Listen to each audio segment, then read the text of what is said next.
The big awards honored several different movies this year, including some surprise winners. And there was the fashion and the faux pas. ABC's Brandy Hitt, definitely not a faux pas, joining us from the Dolby Theater in Los Angeles, looking like a movie star in her own right. Brandy.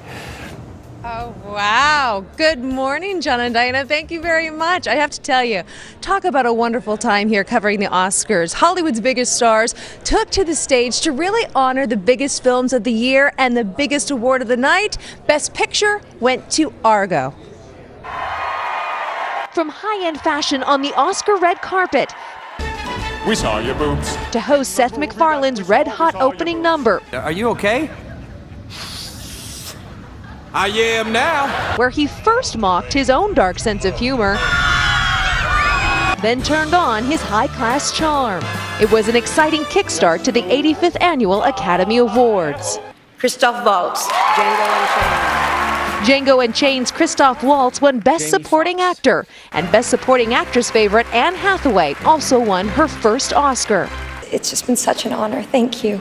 This year's show was also jam-packed with musical numbers, including tributes to Chicago, Les Miserables,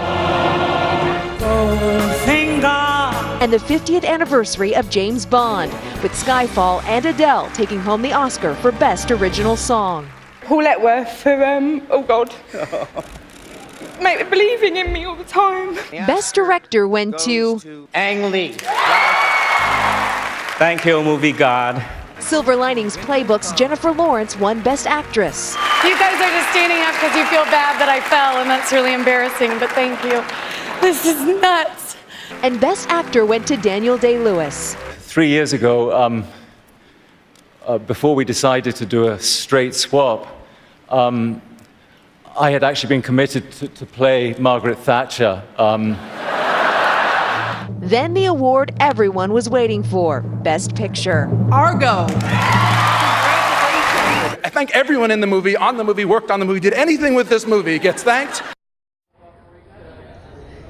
It was so great to see Ben Affleck win the Oscar for Argo and Best Picture. And as you can see in the wee hours of the morning here in Hollywood, a lot of people are still celebrating. We have the Governor's Ball going on behind me. We've seen people like Bradley Cooper, several stars, Charlize Theron walk by after they were celebrating. 1,500 people whining and dining behind me this morning. Reporting live here on the red carpet in Hollywood, Brandy Hitt. We'll send it back to you, John and Diana in the studio. Brandy, you poor thing, you've got such a terrible assignment this evening. We feel so bad for you. I know. Brandy, I have to ask you, I'm on the fence about Seth MacFarlane's performance. What's the reaction out there about how he did as a host? Good question, Diana. You know, I'm on the fence a little bit too, because I thought he did a great job. He is provocative, and he's kind of been criticized online about being too provocative and not finding a rhythm throughout the day.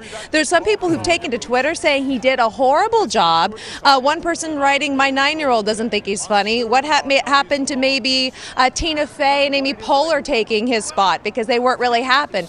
But he did a lot of what Seth MacFarlane does. You saw him wearing a nun costume. You saw him do hand puppets. You saw him do a song about boobs. That's the kind of person that we were expecting to see, and that's what Seth MacFarlane does well. What did you think? He made an impression, right? I don't know yet. Yes. We did an informal, I asked around in the newsroom, and it seemed divided. That's right. That's Some for sure. people thought he was absolutely fantastic, so clearly he did some things right. Brandy, let's talk about fashion. I agree. Did you notice any overall fashion trends on the red carpet? You know what? A couple of fashion trends. Don't know if you saw Jennifer Lawrence. You probably saw her in our piece wearing that muted tone, that light pink. A lot of muted tones. Amanda Seyfried wearing a muted tone. Amy Adams. And on the flip side of that, you saw a lot of the glitter. And we saw Nicole Kidman wearing this sequin dress. We also saw that in Jessica Chastain. So it was either a lot of people went mute or a lot of people went more exotic and extravagant and beaded. Naomi Watts' dress was a unique kind of neckline as well. She went with that silver kind of beaded gown. What did you think? That was my favorite, Brandy. I loved Naomi Watts' look. I loved the entire bodice, the sparkle. She was my favorite by far. Thank you so much. And not too shabby I yourself, agree. Brandy. I think my... Oh, why, thank you. Bob Mackie. I went for glitter myself just a little bit. Just a little. Yeah, right on. That's all I can say, because I work with you. Don't want to get sent to Human Resources. All right, Brandy, we'll see you in a bit. Thank you very much. Appreciate it. ABC's Brandy Hitt reporting live from Los Angeles.